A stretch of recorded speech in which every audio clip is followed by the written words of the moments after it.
نحمده و نصلي و نسلم على رسوله الكريم اما بعد فاعوذ بالله من الشيطان الرجيم بسم الله الرحمن الرحيم قال الامام وبه قال الامامان المذكوران رحمهما الله تعالى نقول في توحيد الله معتقدين بتوفيق الله ان الله تعالى واحد لا شريك له ولا شيء مثله ولا شيء يعجزه ولا الہ غیرہ قدیم بلا ابتداء دائم بلا انتہاء۔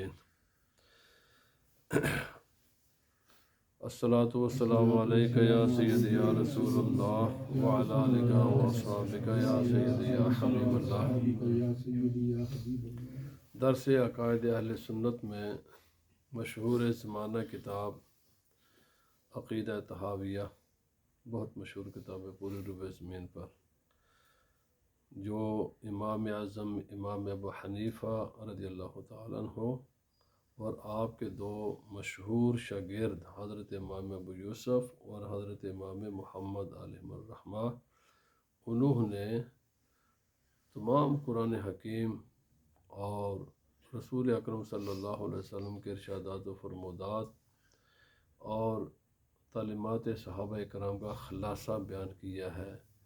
عقائد کے معاملات میں جن چیز کا تعلق ہمارے نظریات کے ساتھ ہے، ان چیزوں کا تعلق عمل کے ساتھ بالکل نہیں ہے، نظریات ہیں یہ، جو اسلام کی اصل اصول ہے، اسلام کی ساری بلڈنگ جس کے اوپر کھڑی ہے وہ یہ چیزیں ہیں۔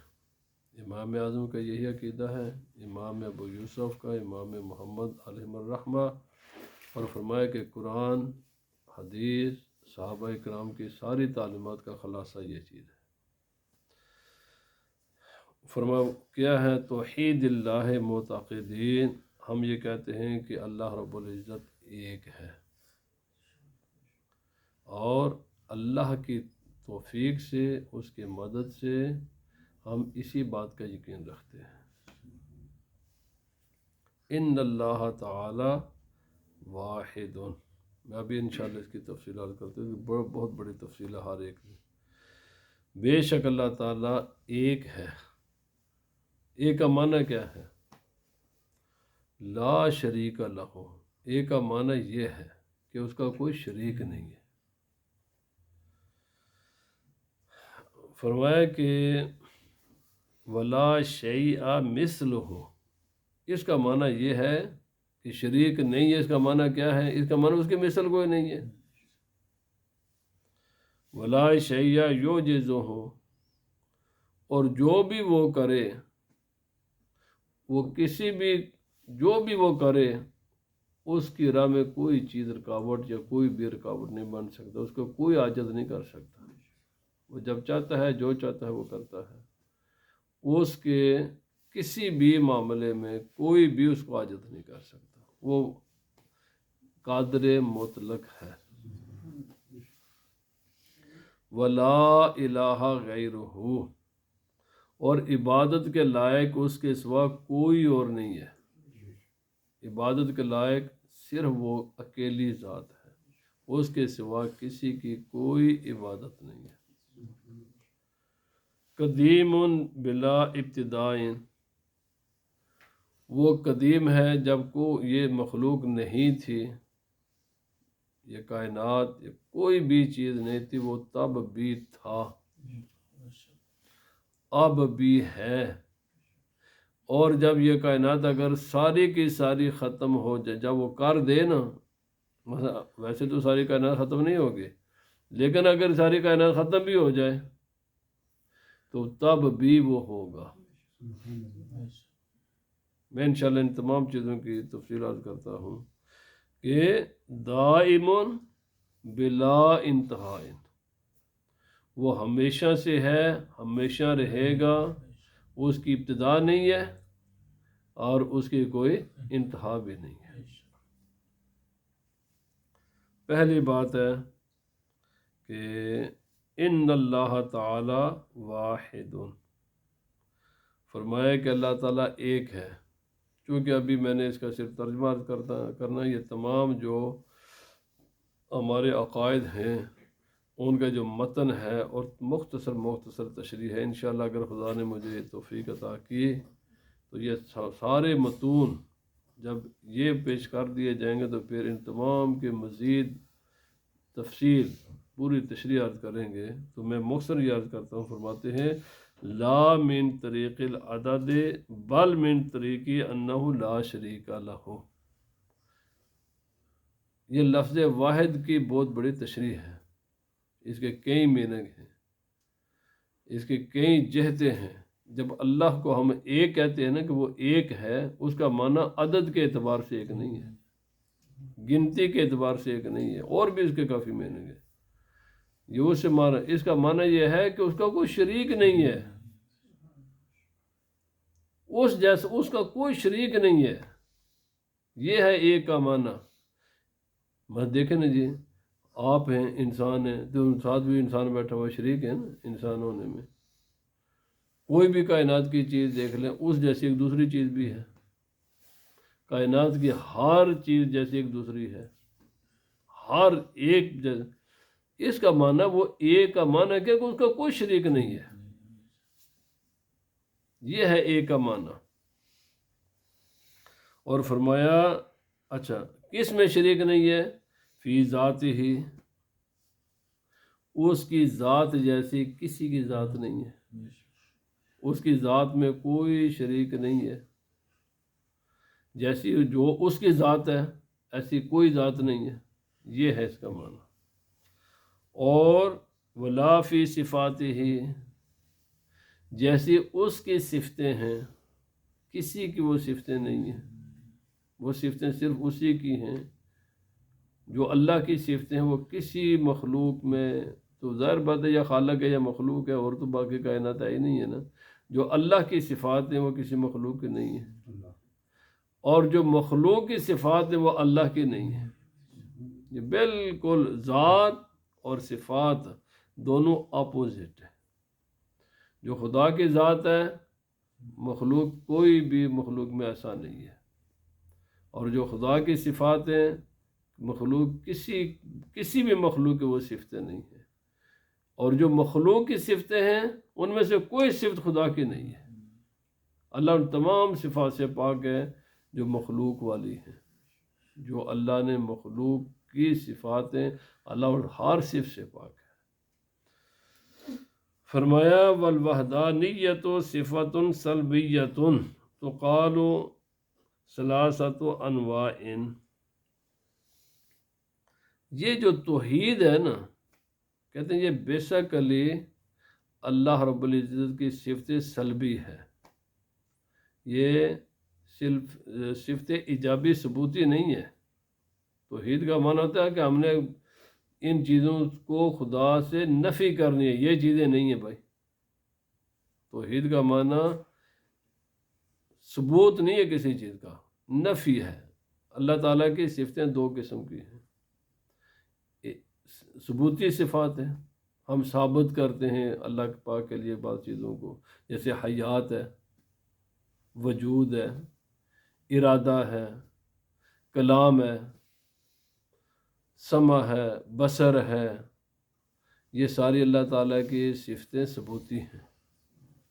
لیکن توحید جو اللہ کی صفت ہے نا، یہ ثبوتی نہیں ہے، یہ سلبی ہے۔ اس کا مطلب یہ توحید کا معنی ہے یہ کہ اللہ سے چیزوں کی نفی کرنے کی، اس کی ذات جیسی کوئی ذات نہیں ہے، نفی ہے نا۔ اس کی صفات جیسی کسی کی صفتیں نہیں ہے، وہ ایک ہے۔ ایک کا معنی یہ ہے، عدد کے اعتبار سے نہیں، کیونکہ میں انشاءاللہ کبھی یہ اس کے عدد کے اعتبار سے نہیں ہے، وہ اس اعتبار سے وہ ایک ہے کہ اس کی ذات جیسی کسی کی کوئی ذات نہیں ہے۔ اور فرمایا پہلی الوحدۃ فی الذات والمراد بها انتفاء الکثرۃ عن ذاتہ تعالی۔ پہلا سلب کیا ہے کہ اللہ تعالیٰ اپنی ذات میں ایک ہے، اس کا مطلب کیا ہے؟ کثرت سے وہ پاک ہے۔ کثرت سے پاک ہونے کا معنی کیا ہے؟ کثرت سے پاک ہونے کا معنی یہ ہے کہ وہ انقسام کو، تقسیم کو نہیں کرتا قبول۔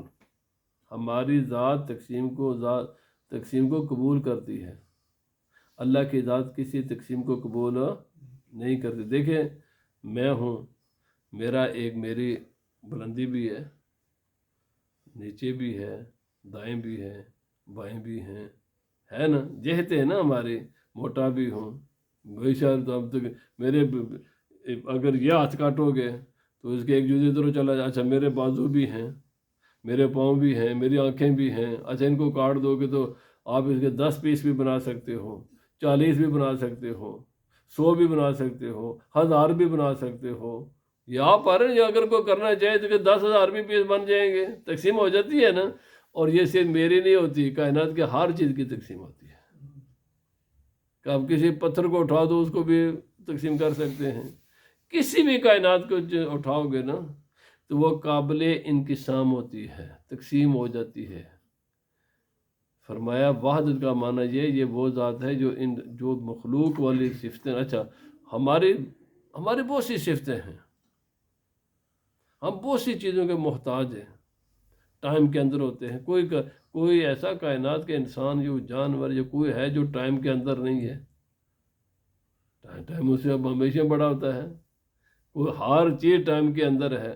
اچھا کوئی ایسی کائنات میں چیز ہے جو سپیس سے باہر ہے، پلیس کے، ہر چیز پلیس کے اندر ہی ہے، اللہ تعالیٰ ان سب چیزوں سے پاک ہے، وہ ٹائم سے بھی پاک ہے کیونکہ وہ ٹائم کا خالق ہے، اور وہ سپیس اور پلیس سے بھی پاک ہے کیونکہ وہ سپیس اور پلیس کا خالق ہے، وہ خود اس کو کسی پلیس کی ضرورت نہیں ہے، پاک ہے ان سب چیزوں سے، وہ تقسیم سے بھی پاک ہے، اس کے اجزاء نہیں ہے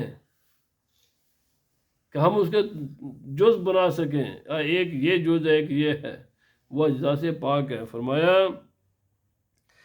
کہ یہ ہے وحدت کا معنی، یہ ہے کہ وہ اپنی ذات میں ایسی ذات ہے کہ جو کثرت سے پاک ہے۔ کثرت کا معنی ہے کہ وہ تقسیم کو قبول نہیں کرتی، اس کی ذات، وہ صرف وہی ذات ہے، باقی کائنات کی کوئی چیز نہیں ہے جو تقسیم کو قبول نہ کرتی، ہر چیز تقسیم کو قبول کر لیتی ہے۔ دوسرا معنی صفات کا معنی یہ ہے کہ اس کی صفات جیسی کسی کی بھی کوئی صفت نہیں ہے،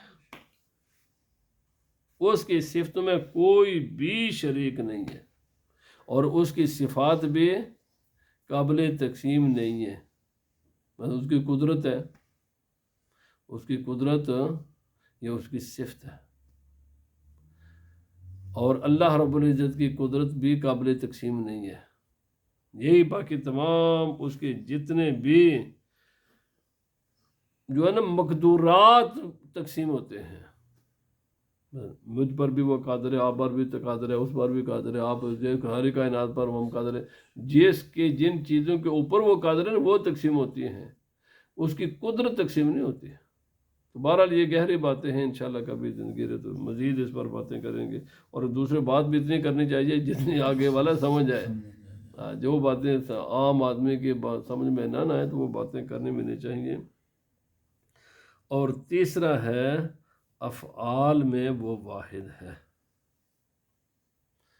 کہ اس جیسے افعال کسی کے نہیں ہیں، یہ ساری کائنات کا خالق، ساری کائنات ہے، چھوٹی ہے بڑی ہے، نیچے ہے اوپر ہے، ہمارے 5 سینس میں آتی ہے یا ہمارے 5 سینس میں نہیں آتی، کیونکہ بے شمار مخلوق ہے، فرشتے ہمارے کسی سینس میں تو نہیں آتے، جن ہمارے سینس میں نہیں آتے، نہ آنکھ سے دیکھ سکتے ہیں، نہ کانوں سے ان کو سن سکتے ہیں، کچھ بھی نہیں کر سکتے۔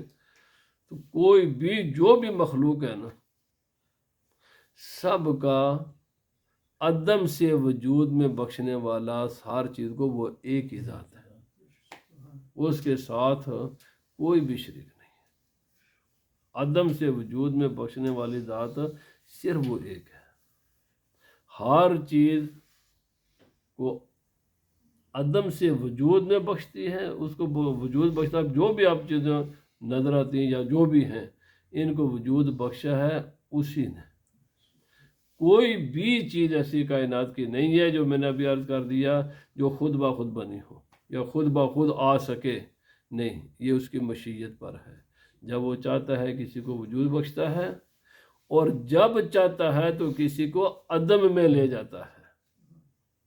یہ بھی نہیں ہے کہ جس کو وجود بخش دے تو پھر وہ اس کو عدم، ہاں اس کی مشیت ہے نہ کہ لے، مثلا کئی ایسی چیزیں جن کو اللہ پاک نے وجود بخشا ہے لیکن ان کو عدم نہیں ہوگا، ان پر مت جنت ہے، جہنم ہے، یہ ختم نہیں ہوں گے، اور یہ اس کی مشیت سے ختم نہیں ہوں گے۔ قادر ہے وہ ان کو بھی ختم کرنے پر، لیکن اس نے خود ہی کہا میں ان کو ختم نہیں کروں گا۔ خالدین فیہا ابدا، خود ہی کہہ دیا بھائی یہ جہنم بھی ہمیشہ ہمیشہ کے لیے میں نے بنائی ہے اور یہ جنت بھی میں نے ہمیشہ ہمیشہ کے لیے بنائی، یہ چیزیں ختم نہیں ہوں گی۔ اسی طرح 7-8 چیزیں جو ختم نہیں ہوں گی، لیکن کیا ان کو ختم کرنے پر قادر ہے؟ بالکل قادر ہے۔ یہ تو اگر اس نے ہمیں اطلاع نہ دی ہوتی تو ہم کیسے سمجھتے کہ یہ چیزیں ختم نہیں ہوں گی؟ اس نے خود ہی بنایا میں نہیں ختم کروں گا ان کو، لیکن قادر وہ ہے، قادر وہ ہر چیز پر ہے، اس کی قدرت سے کوئی چیز باہر نہیں ہے۔ تو ایک عدم سے وجود میں، اور جب وہ عدم سے وجود کسی کو بخشتا ہے کوئی اس کو روک سکتا ہے؟ نہیں روک سکتا۔ اچھا اس کو کسی آلے کی ضرورت ہے؟ نہیں ہے۔ کسی مددگار کی ضرورت ہے؟ نہیں ہے۔ نہ وہ کسی آلے کا محتاج ہے، نہ وہ کسی مددگار کے مدد کا وہ محتاج ہے، وہ بالکل کسی چیز کا محتاج نہیں ہے۔ اور دوسرا یہ جو کائنات میں افعال کا مطلب کیا ہے؟ افعال کا مطلب ایک تو یہ ہے کہ عدم سے وجود میں وہی ذات بخشتی ہے، کوئی بھی چیز نہ سے ہاں اس کو وہی کرتا ہے، اور ہاں سے نہ بھی پھر وہی کرتا ہے۔ ابھی ہم موجود ہیں نا، تو آج سے کوئی 100 سال پہلے ہم نہیں تھے، آج ہیں، اور یقینی طور پر جو اس کا قانون ہے اس کو اگر دیکھیں، ویسے تو چاہے تو زندہ رکھیں پر قانون اس کا ایسا ہی ہے کہ ہم آج کے 100 سال کے بعد نہیں ہوں گے۔ عدم سے وجود بھی اسی نے بخشا ہے، اور وجود سے عدم میں بھی وہی لے کر جاتا ہے، اور ہر چیز کو وہی کرتا ہے۔ ایک دوسرا یہ اشیاء میں جو تاثیرات ہیں نا، مؤثر، وہ صرف وہ واحد ہے، صرف اللہ کی ذات ہے، اس کے سوا کسی بھی چیز میں کوئی تاثیر نہیں پیدا کرتا۔ آگ میں جلانے کی صلاحیت ہے، تاثیر ہے، اور پانی میں پیاس بجھانے کی تاثیر ہے۔ وہ چاہے تو پانی میں جلانے کی تاثیر پیدا کر دے اور آگ میں پیاس بجھانے کی تاثیر پیدا کر دے، وہ مالک ہے۔ لیکن ہم دیکھتے ہیں کہ آگ جلاتی ہے، پانی پیاس بجھاتا ہے، یہ اس کی یہ تاثیریں آگ میں یا جو بھی کائنات میں اشیاء ہیں، اس میں جو بھی تاثیر ہے نا، مؤثر حقیقی صرف وہ ایک ہی ہے، اس کے ساتھ مؤثر کوئی اور نہیں ہے۔ باقی جو یہ جتنے کائنات کے اسباب ہیں نا، یہ سب میں تاثیر پیدا وہی کرتا ہے، اور جب چاہتا ہے تو تاثیر ختم کر دے۔ حضرت ابراہیم علیہ السلام پر آگ ٹھنڈی ہو گئی نا، تو بھائی اس نے ختم کر دیا۔ کیوں؟ آگ میں تاثیر پیدا کرنے والی بھی ذات وہی ہے، اور وہ اس کے سوا اور کو کر بھی نہیں سکتا، اور آگ سے اس تاثیر کو واپس لینے والی بھی ذات وہی ہے۔ حضرت موسیٰ علیہ السلام کے لیے پانی کی دیواریں کھڑی کر دیں، پانی کا کام ہے وہ جو اس کے تاثیر تھے ختم کر دی نا، اور برکی اسی نہیں ہے۔ تو یہ ہے کہ اللہ رب العزت کے افعال جیسے کسی کے افعال نہیں ہے، اللہ کی ذات جیسی کسی کی ذات نہیں ہے، اللہ رب العزت کی صفات جیسی کسی کی صفات نہیں ہے، اور اللہ رب العزت کے افعال جیسے کسی کے افعال نہیں ہے۔ اب ہے مخلوق کا مسئلہ۔ میں آج بھی سن رہا تھا، ایک بات یاد رکھیں معذرت کے ساتھ، یہی فرق ہے اہل سنت و جماعت میں اور دوسرے لوگوں میں، یہ یعنی ایک بنیادی فرق ہے۔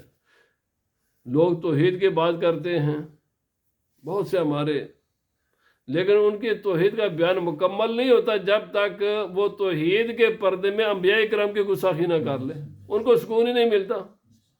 اولیاء اللہ کی گستاخی نہ کریں، وہ اللہ کو اور اولیاء اللہ کو اور انبیاء کو اپنے ایک دوسرے کے سامنے کھڑے کر دیتے ہیں، یعنی یہ دو کی شاید آپس میں جنگ ہے۔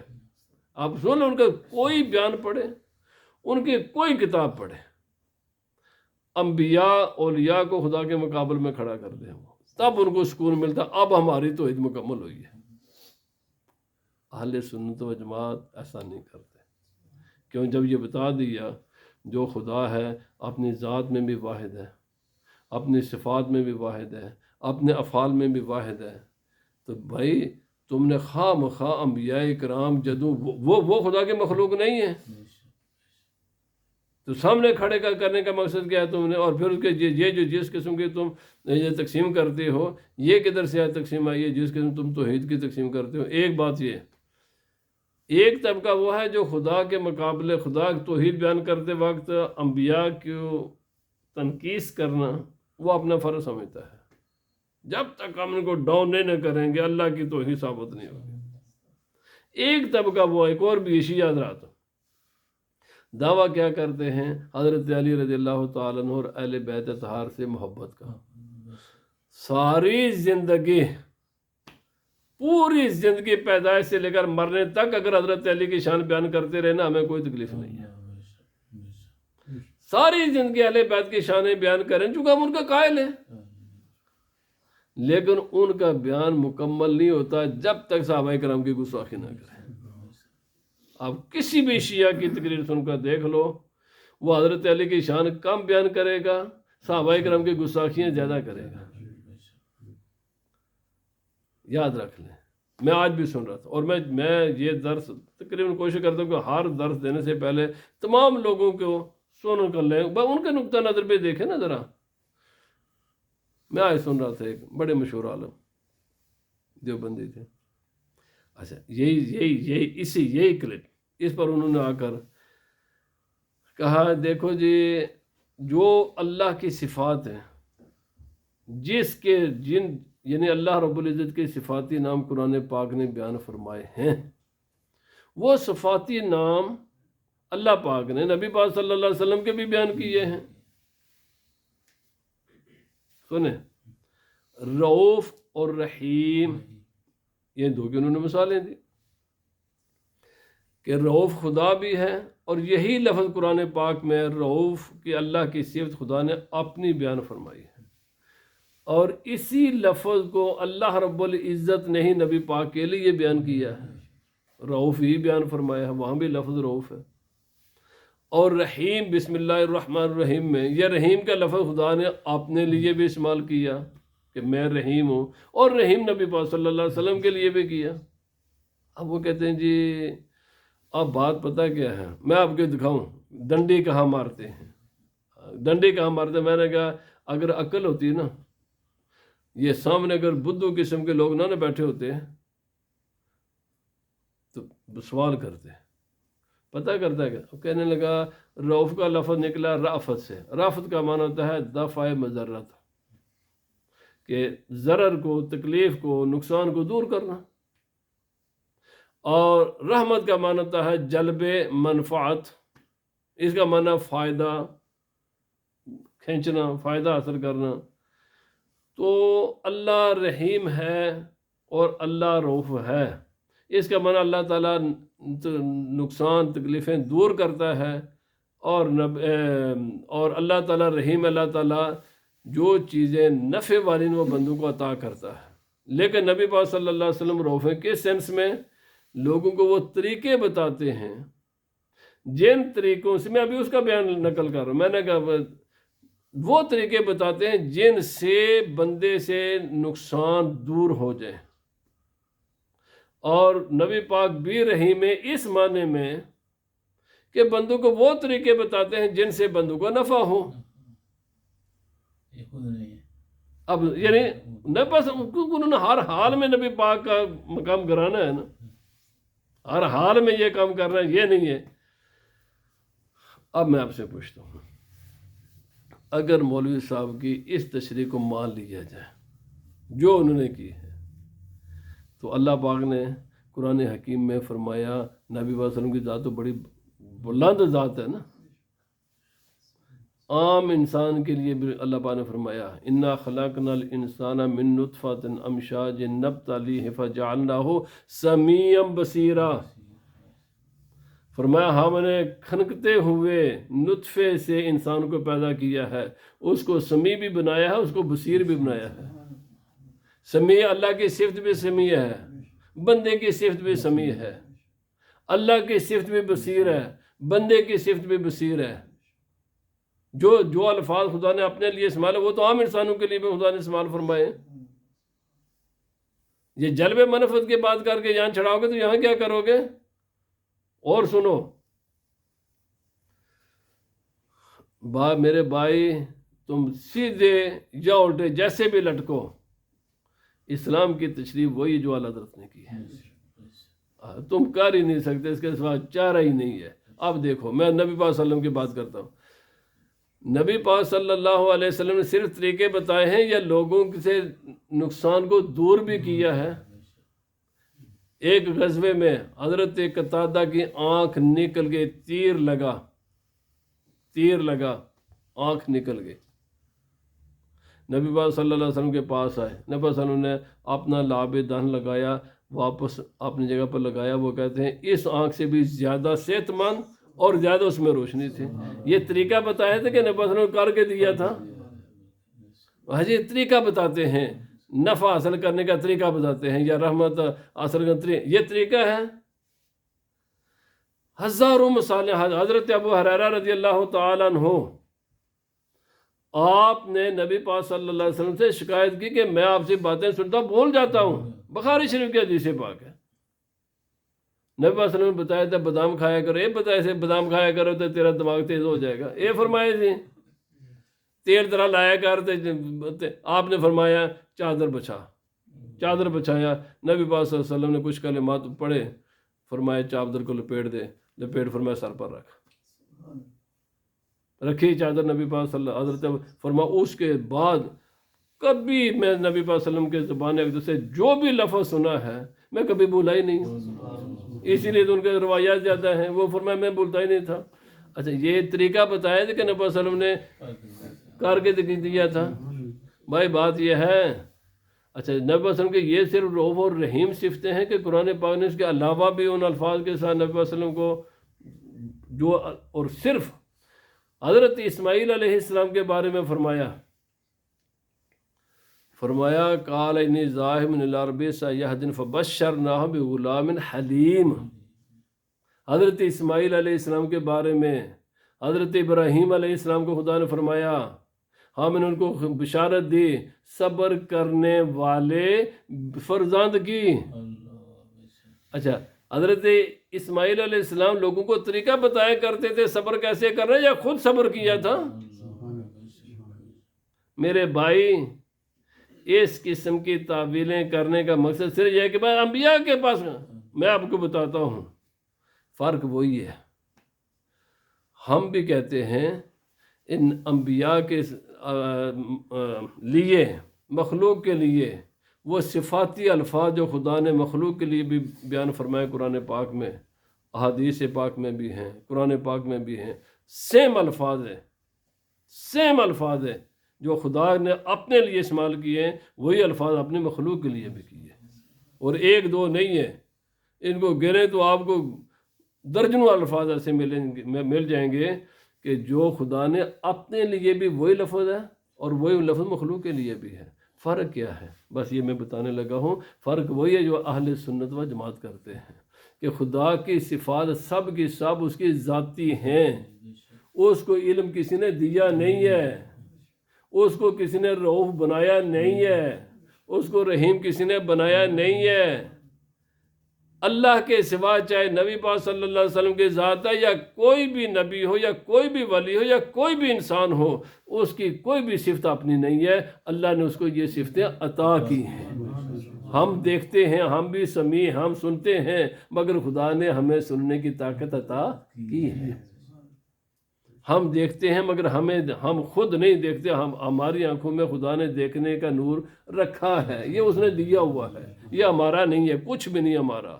چاہے ہم ہوں یا کوئی بھی ہو۔ حضرت اسماعیل علیہ السلام حلیم تھے، خدا بھی حلیم ہے، مگر خدا حلیم ہے، اس کو کسی نے حلیم بنایا نہیں ہے۔ حضرت اسماعیل علیہ السلام بھی حلیم ہیں، مگر خدا نے ان کو حلیم بنایا ہے، ان کو دی ہے یہ صفت۔ اللہ تعالیٰ جس کو چاہے وہ اپنی صفات میں سے کچھ حصہ عطا فرما دے، یہ ایک۔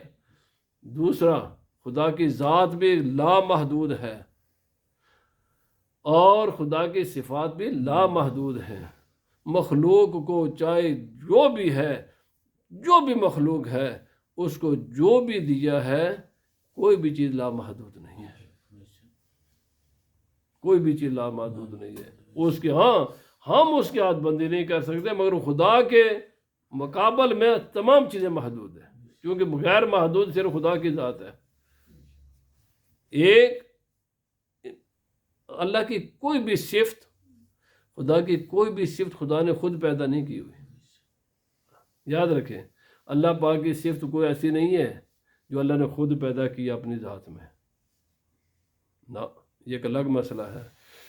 مخلوق کی، جب مخلوق کا ان کی ذات خود پیدا نہیں ہوتی، وہ اللہ ان کو بناتا ہے، اللہ ان کو مخلوق بناتا ہے، تو ظاہر بات ہے جب ذات اس کے بنانے سے بنی ہے تو اس کی ساری صفتیں بھی تو اس کا عطا کرنے سے عطا ہوئی ہے نا۔ یہ ہے فرق ذاتی کا اور عطائی کا، محدود کا اور غیر محدود کا۔ یہ فرق اگر نہیں نہ کریں گے تو آپ اسی طرح کی ٹھوکریں کھاتے رہیں گے۔ یہی فرق ہے کہ جو اللہ رب العزت نے جہاں بھی صحابہ اکرام کے لیے الفاظ محمد الرسول اللہ والذین معہ اشداء علی الکفار رحماء بینہم، اشداء کا لفظ شدید سے ہے، شدید کا لفظ قرآن پاک میں خدا نے اپنے لیے بھی استعمال فرمایا ہے۔ رحماء کا لفظ رحیم ہے، یہ رحیم کی جمع رحماء، یا صحابہ اکرام کے لیے بھی لفظ استعمال کیا ہے۔ یہ رحیم کا لفظ صحابہ اکرام کے لیے بھی ہے، نبی پاک صلی اللہ علیہ وسلم کے لیے بھی ہے، اپنی ذات کے لیے بھی ہے۔ فرق یہ ہے خدا رحیم ہے، اس کو کسی نے رحیم بنایا نہیں ہے، نہ خدا نے اپنی ذات میں یہ صفت پیدا کی ہے، نہ اللہ پاک کی کوئی بھی صفت خدا نے اپنی ذات میں پیدا نہیں کی، وہ ازل سے اس کی یہ ساری صفتیں ہیں۔ ہم میں جو بھی صفات ہوتی ہیں وہ پیدا ہوتی ہیں۔ ہم یہ دیکھو نا، میں آج چال باتیں کر رہا ہوں، علم ہے میرے، جو بھی ہے میرا علم اپنا ہے نہیں بھائی۔ میں پہلے بچہ تھا، مجھے ایک حرف بھی نہیں آتا تھا، آہستہ آہستہ آہستہ پہلے بولنا آیا، اچھا پھر آہستہ آہستہ لکھنا آ گیا، پھر پڑھنا آ گیا، پھر اور کتابیں پڑھی۔ بھائی یہ آہستہ آہستہ چیزیں ڈیولپ ہوتی ہیں۔ مخلوق بھی جو بھی صفات ہوتی ہیں وہ اللہ تعالیٰ جب چاہتا ہے، جتنا چاہتا ہے اس کو عطا کرتا ہے، اور جب چاہے لے بھی لے، یہ بھی ہے، جب چاہتا ہے لے بھی لیتا ہے۔ ہمیں روزانہ چیزیں بھولتے نہیں ہیں، بھول جاتی ہیں نا، تو لیتا بھی تو وہی ہے نا، دیتا بھی وہی ہے، لیتا بھی وہی ہے۔ اپنے کسی بھی مخلوق سے کوئی بھی چیز اگر لینا چاہے تو اس کو روک نہیں سکتا، بالکل یاد رکھ لیں، وہ مالک ہے، جو چاہے سو کرے، اس کو کوئی نہیں روک سکتا۔ بس فرق مخلوق میں اور خالق میں یہ ہے، خدا کی ذات وہ نہ اپنی ذات میں کسی کا محتاج ہے، نہ اپنی صفات میں کسی کا محتاج ہے، نہ اپنے افعال میں کسی کا محتاج ہے۔ مخلوق اپنے ذات میں بھی اس کی محتاج ہے، اپنی صفات میں بھی اس کی محتاج ہے، اپنے افعال میں بھی اس کی محتاج ہے۔ یہ باقی الفاظ، ان الفاظ کا معنی مفہوم وہ نہیں ہے۔ اور اگر مزید میں ڈیپ نہیں جانا چاہتا، جتنے بھی خدا تعالیٰ کے لیے الفاظ استعمال ہوتے ہیں نا، مثلا میں تو وجہ تھی زندہ ہو کے نہیں ہے نا، زندہ کوئی ہے دنیا پہ جڑے بندے جڑے اللہ لا الہ الا هو الحج، حج کا معنی کیا؟ زندہ۔ سارے مسلمان کافر سارے زندہ نے، تو اس صفت بھی تو سارے پھر خدا شریک ہو گئے نا، اسی وہ ایسی شریک نہیں ہے۔ یہ جو یوم یا حی القیوم، خدا نے حی اپنی صفت ہے نا، خدا نے خود بیان کی، اور بڑی یہ ثبوتی صفت ہے۔ بندے بھی حی ہیں، اور فرق صرف یہ ہے ایک تو اس کی حی، وہ حی ہے، اس کی نہ کوئی ابتدا ہے حیات کی، نہ اس کے حیات کی کوئی انتہا ہے۔ ایک وہ حی ہے، کسی نے اس کو زندگی دی نہیں ہے، وہ خود ہی زندہ ہے۔ مخلوق کی ساری زندگی جب چاہتا ہے کسی کو زندگی دیتا ہے، جب چاہتا ہے زندگی لے لیتا ہے، اور کسی کی زندگی غیر محدود نہیں ہے، ہر ایک کی زندگی محدود ہے۔ تو اس لیے یہ فرق وہی ہے جو اہل سنت و جماعت کرتے ہیں۔ اللہ ان تمام معاملات میں اس قسم کی ڈنڈیاں مارنے کا مقصد پتہ ہے کیا؟ صرف انبیاء کرام کی عظمت شان ذرا ان کو تھوڑا گرا دے۔ یہ ہزاروں نبی پاک صلی اللہ علیہ وسلم کے حدیث ہیں، ایک دو نے، اور بخاری شریف اٹھا کر دیکھ لو، اور ایک نے میں 20ویں بخاری شریف میں حدیث ہیں۔ نبی پاک صلی اللہ علیہ وسلم نے کتنا لوگوں کو نفع دیا ہے، اور پر نبی پاک صلی اللہ علیہ وسلم جو دیا ہے نا، وہ اللہ نے ان کو اذن عطا کیا ہے۔ اچھا قیامت کے دن نبی پاک صلی اللہ علیہ وسلم شفاعت کریں گے نہیں کریں گے تو نفع ہوگا نا لوگوں کو۔ اچھا یہ جو کہتے ہیں نبی صلی اللہ علیہ وسلم نے وہ طریقے بتائے ہیں جن طریقوں سے اللہ کی رحمت مل جائے، جن طریقوں سے نقصان دور ہو جائے، تو جو قیامت کے دن شفاعت کریں گے اتنے نبی تبلیغ کریں گے کہ کر کے دسن گے۔ قیامت کے دن جب نبی صلی اللہ علیہ وسلم شفاعت کریں گے، ہمیں طریقے بتائیں گے، یہ کام کرو نا ذرا تو تسی بخشے جاؤ گے، یہ کام کرو نا تو جنم بھائی یہ جتنے طریقے نا یہ اسی دنیا میں ہے، قیامت کے دن تو طریقے نہیں ہیں نا۔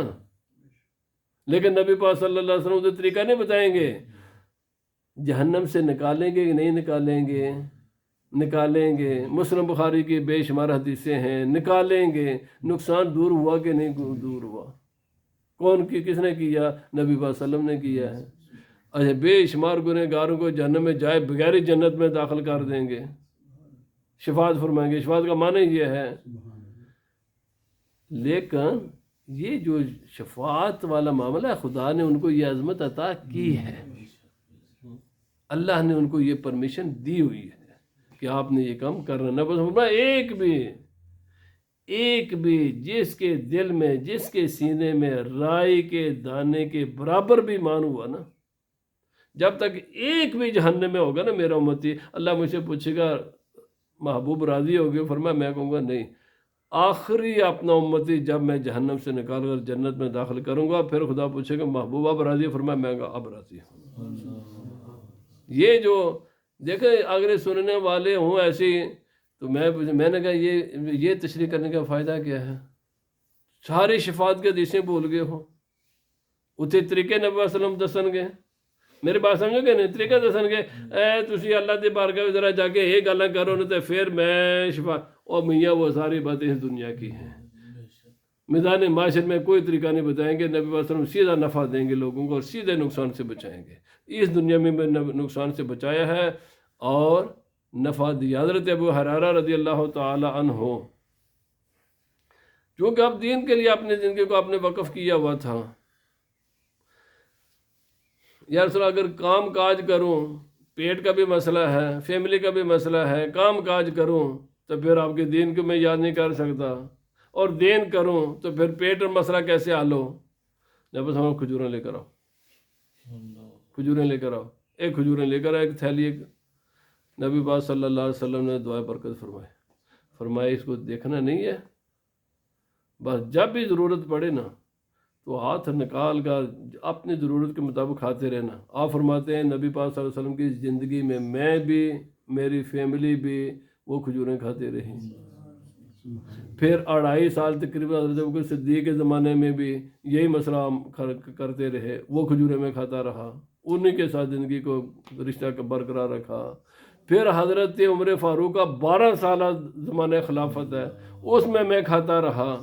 پھر حضرت عثمان غنی کا بھی کوئی 10-12 سال کا، فرمایا اس میں بھی کھاتا رہا۔ جس دن حضرت عثمان غنی شہید ہوئے اس دن ختم ہوئی۔ یہ نبی صلی اللہ علیہ وسلم نے حضرت ابو ہریرہ نے طریقہ دسیا سی تیریں کھجوراں کس طرح بدن گیا، کہ کھجوراں دتیاں سن، اے کھایا کر، اے تو دین دا کام کر، تینوں دنیا دی پریشانی کوئی نہیں، روٹی دا مسئلہ میں حل کر دیتا تیرا۔ آپ اٹھائیں بخاری شریف مسلم، وہ بھائی صرف سیدھے ہیں، کس نظر سے آپ دیکھتے ہو؟ اگر دیکھو گے نا تو تمہیں بخاری شریف کے یقین کریں، میں پڑھاتا ہوں آپ کو قدم قدم پر نبی پاک صلی اللہ علیہ وسلم کی، اور امام بخاری نے شروع میں لکھا ہی ہے، فرمایا میں نے کتاب ہے ہی نبی پاک صلی اللہ علیہ وسلم کی سیرت پر ہے یہ۔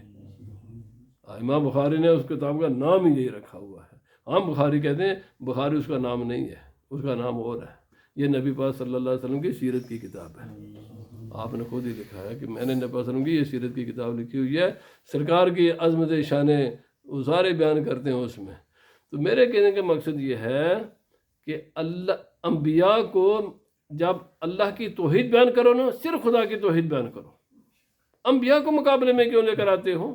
اولیاء اللہ کو مقابلے میں، جب اولیاء اللہ کی شان بیان کرو صرف اولیاء اللہ کی شان بیان کرو، جب حضرت علی کی شان بیان کرو، حضرت علی، ہمیں تکلیف اس وقت ہوتی ہے، افسوس اس وقت ہوتا ہے، نام کیا ہوتا ہے توحید کا، مقابلہ انبیاء سے کرنا شروع کر دیتے ہیں، آخر ایسے پتہ چلتا ہے کہ انبیاء اکرام اور خدا کو ان کے آپس میں لڑائی ہے، یہ دونوں آپس میں مقابل میں، او بھائی وہ خالق ہے یہ مخلوق ہے، وہ معبود ہے یہ اس کے بندے ہیں، مقابلہ کدھر سے آ گیا؟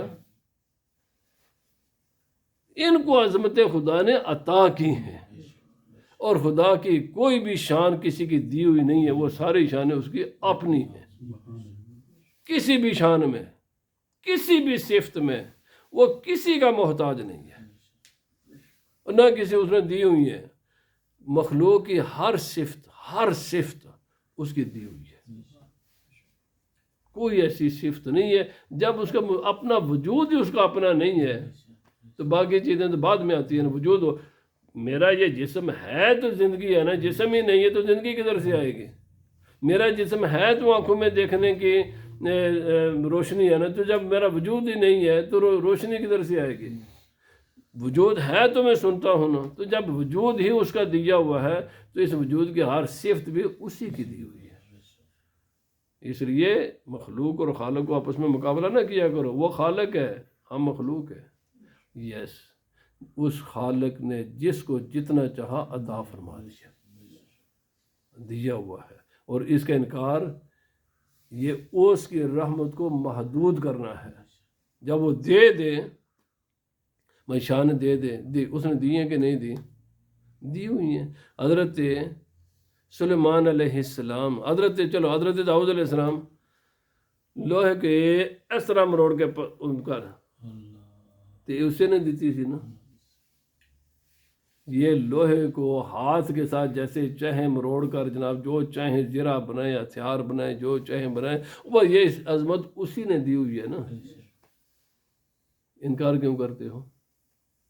یہ ساری شانیں حضرت سلیمان علیہ السلام صبح کہیں، شام کہیں، دوپہر کا کھانا کہیں، اور کبھی دمشق میں، کبھی تہران میں، کبھی میں مثال دے رہا ہوں، کبھی سری نگر میں، کبھی کہیں ہوتے تھے، اور بھائی حضرت سلیمان علیہ السلام کو یہ عظمتیں خدا نے دی ہوئی نا، پورا دن اپنے پورے ملک کا چکر لگا کر واپس دمشق آ جاتے تھے یا بیت المقدس آ جاتے تھے، یہ اللہ نے دی ہوئی ہے نا۔ یہ ساری انبیاء کرام کو جو بھی شانیں ہیں یہ خدا نے دی ہوئی ہیں، کسی بھی اللہ کے نبی کی اپنی کوئی شان نہیں ہے، سب ہر مخلوق میں سے جبرائیل علیہ السلام کو وہ کہاں سدرۃ المنتہا اور چشم زدن میں وہاں سے آ جاتے ہیں، حالانکہ یہ نبی صلی اللہ علیہ وسلم کے امتی ہیں، غلام ہیں، نبی صلی اللہ علیہ وسلم کے امتی ہیں، خود جبرائیل علیہ السلام نے فرمایا۔ تو بھائی اگر یہ جبرائیل علیہ السلام کو یہ طاقت کس نے دی؟ اپنی جبرائیل علیہ السلام کی نہیں ہے اپنی طاقت، اللہ نے ان کو یہ طاقت دی ہوئی ہے۔ اچھا یہ دیکھیں حضرت اسرائیل علیہ السلام، جو امریکہ میں ایک آدمی اس کی روح کو نکالتا ہے، حضرت اسرائیل علیہ السلام تو انڈیا میں جڑا بندے تے روح کٹتا تو اس کو اپوائنٹمنٹ دیتی ہوتی ہے، اس نے میں اپوائنٹمنٹ دینا نہیں، میں امریکہ چل رہا ہے تو مڑ کے واپس آواں گا انڈیا تیری روح کٹا تو پھر چائنا میں، اور بھائی وہ ایک ہی وقت میں اسرائیل ایک فرشتہ ہے، اسرائیل علیہ السلام کو لاکھوں میں نہیں ہے، وہ ایک ہی فرشتہ ہے۔ امریکہ میں بھی روح وہی نکالتا ہے، چائنا والے کی روح وہی نکالتا ہے، جاپانی کی بھی روح وہی نکالتا ہے، سعودی عرب میں بیٹھے ہیں جن کی روح وہی نکالتا ہے. تو اگر ایک اچھا اس کی یہ طاقت پوری کائنات میں ایسے روح، اچھا پھر یہ نہیں ہے جانوروں کے بھی وہ نکالتا ہے، انسانوں کے بھی نکالتا ہے. 8 ارب قریب تو بندے ہیں نا جی، روزانہ مردے نے لکھاں دی تعداد وچ، تو انہاں دی روحاں کون کڈدا ہے؟ اسرائیل علیہ السلام. یہ ساری کائنات کا وہ ہر وقت نکالتے رہتے ہیں، اپنی ڈیوٹی کرتے ہیں. اپوائنٹمنٹ نال ہوندی ہے نا. تو اسرائیل السلام کو یہ طاقت ان کی اپنی ہے نہیں، اپنی بھائی خدا نے دی ہوئی ہے. چاہے کوئی فرشتہ ہو چاہے کوئی انسان ہو، یہ انکار نہ کرو. جو اللہ نے دی ہوئی چیزیں نا ان کا انکار کیسے کرتے ہو؟ انبیاء کرام کے علم غیب کا انکار کیوں؟ خدا نے خود قرآن میں فرمایا میں نے دیا ہے. تو جو خدا نے دی ہیں چیزیں ان کا انکار کیسے کر سکتے ہو تم؟ حضرت سلیمان علیہ السلام کا امتی تھا، کہاں تخت تھا، کہاں تھے ان کے امتی؟ وہ اتنا ہیوی تخت وہاں سے آنکھ چمکنے سے پہلے لے کر آ گیا. یہ تو قرآن نے بیان کیا نا جی. حضرت مریم خوش کھجور کے تنے کو ہاتھ لگایا، پھل بھی آ گیا، ہرا بھرا درخت ہو گیا. پر یہ حضرت مریم کو یہ قوت خدا نے عطا کی ہے، یہ ان کی اپنی نہیں تھی، اللہ کی عطا کرتا ہے. تو یہ ساری چیزیں اللہ عطا کرتا ہے. اللہ کی عطا کا انکار نہ کرو بھائی. یہ ساری چیزیں اللہ نے مخلوق کو بڑی بڑی طاقتیں قوت عطا کی ہوئی ہیں. اور یہ فقہا لکھتے ہیں ایک آدمی رہتا ہے امریکہ میں، 50 سال ہوئے امریکہ میں، نکاح کو 50 سال ہو گئے. عورت رہتی ہے پاکستان میں 40 سال، پتہ صاحب کو، پڑوسیوں کو، گھر والوں کو پتہ ہے. اس کے گھر بچہ پیدا ہو گیا. اٹھاؤ فقہ کی کتابیں، وہ بچہ کس کا ہوگا؟ وہ نسب کس کا ہوگا؟ ہم تو کہتے ہیں نا جی یہ حرامی ہے، وہ حرامی نہیں ہے. تو جی 50 سال ساڑھے سامنے جناب تو امریکہ رہتا سی بندہ، تو 50 سال سانوں پتہ کہ آئے نہیں سی، تو یہ بچہ کتوں آ گیا؟ فرمایا وہ اسی کا جس کے ساتھ اس کا نکاح ہے. کیوں ہے اس کا؟ اٹھاؤ فقہ کی کتابیں. فرمایا اس لیے کہ امریکہ سے اس کا آنا پاکستان میں ممکن ہے. وہ ہو سکتا ہے آیا ہو کرامت کے ذریعے اور واپس چلا گیا ہو. کرامت بطور کرامت، نسب اسی کا ثابت ہوگا جس کے ساتھ اس کا نکاح ہے. اس کا نسب کا انکار صرف وہ جو پروسیجر ہے، شرعی پروسیجر، اس کو اپنا کر ہی ہو سکتا ہے. بات سنیں، ایک ایویں گلاں نے میں نے ابھی یہ بٹھاؤ، یہ بریلویوں دی گلاں نے، فقہ کی کتاب کا مسئلہ ہے. 50 سال بھی ہو جانا، جس مرد نال عورت نے نکاح پڑھایا ہوگا نا، بچہ اس سے ہی ہوئے گا. فرمایا کیسے؟ سب کو پتہ نہیں ہے. تو فرمایا اس لیے کہ اس کا آنا بطور کرامت ممکن ہے.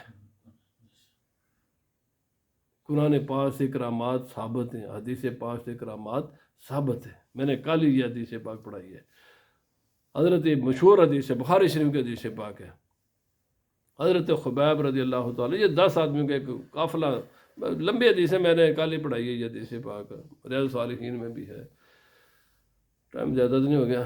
وہ بات ان کو کفار نے گھیر لیا. میں مختصر اس کا خلاصہ عرض کرتا ہوں. ایک صاحب نے عرض کیا یا اللہ پاک اب تو ہم کفار کے نرغے میں آ گئے ہیں، اب ہماری جان بچنی تو بہت مشکل ہے. اب الہی ہماری صورتحال سے جو بھی ہمارے ساتھ یہ کفار کریں گے نا، رسول اللہ صلی اللہ علیہ وسلم کو مطلع فرما دیں. ان میں سے ایک واقعہ میں عرض کرتا ہوں. ان 10 صحابہ کرام کے ساتھ جو کچھ ہوا تھا، ایک حضرت خبیب کو انہوں نے سولی پر چڑھایا تھا اور ایک صحابی کو بھی قتل کیا تھا. نبی صلی اللہ علیہ وسلم کہاں تھے؟ مدینہ شریف میں. ان صحابہ کرام کے ساتھ یہ کفار جو ظلم کر رہے تھے، یہ کہاں تھا؟ مکہ معظمہ میں. نبی پاک صلی اللہ علیہ وسلم مدینہ منورہ میں صحابہ کرام کو بتا رہے تھے اب یہ شہید ہو چکا ہے، اب یہ کام کفار اس کے ساتھ کر رہے ہیں، اب یہ معاملہ ہو رہا ہے. اور نبی صلی اللہ علیہ وسلم نے صحابہ کرام کو فرمایا جاؤ میرے خبیب کی لاش کو وہاں سے اٹھا کر لے آؤ. یہ سولی کدھر چڑھائی گئی یا جو بھی تھا وہ پورا واقعہ ہے.